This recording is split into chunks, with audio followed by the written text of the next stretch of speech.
সুন্দরবনে পর্যটকবাহী প্রায় ৪০০ জালিবোট সহ লঞ্চ ও ট্রলার চলাচল বন্ধ করে দিয়েছে মালিকপক্ষ। ফলে ফিরে যাচ্ছেন দূরদূরান্ত থেকে আসা দেশি বিদেশি পর্যটকরা।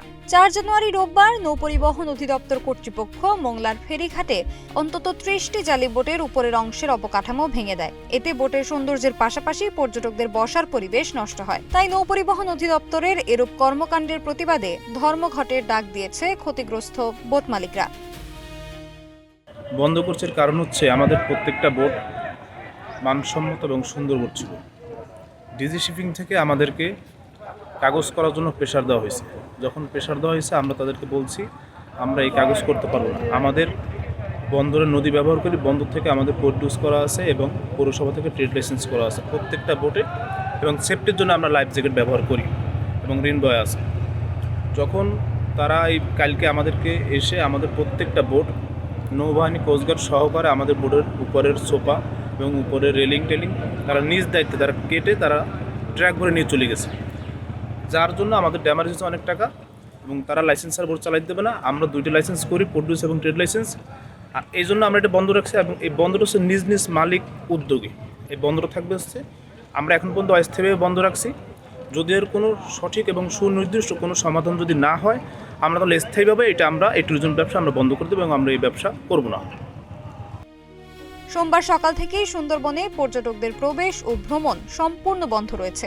ভোর থেকে সুন্দরবনের উদ্দেশ্যে দূরদূরান্ত থেকে মোংলার পিকনিক কর্নারে আসা দেশি বিদেশি পর্যটকরা জালিবোট বন্ধের কারণে নিরুপায় হয়ে ফিরে যেতে বাধ্য হচ্ছে।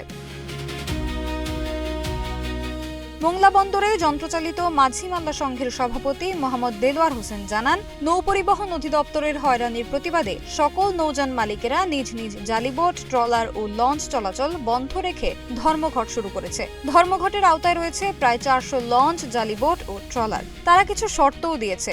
বোট মালিকদের পক্ষে ব্যয়বহুল সে সকল শর্ত পূরণ করা আদৌ সম্ভব নয়। তাই নৌপরিবহন অধিদপ্তরের এই হয়রানি বন্ধ না হলে সুন্দরবনগামী এ সকল নৌযান চলাচল বন্ধ থাকবে।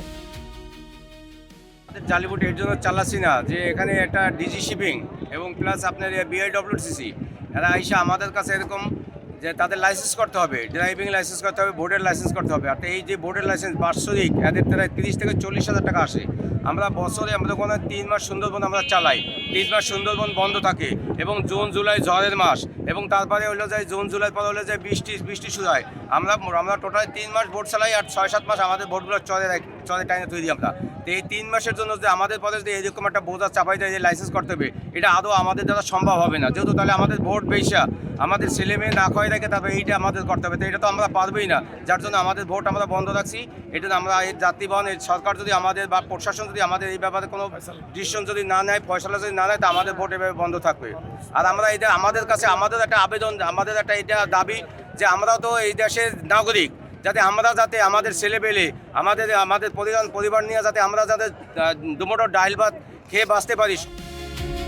নৌপরিবহন অধিদপ্তরের খুলনার পরিদর্শক মোহাম্মদ রাশিদুল আলম জানান, জালিবোটগুলোর উপরের অংশের অবকাঠামো অপসারণ করা হয়েছে যাতে বোটের স্থিতিশীলতা বজায় থাকে, দুর্ঘটনা কবলিত না হয়। মূলত আমাদের উদ্দেশ্য হলো পর্যটকদের নিরাপত্তা নিশ্চিত করা।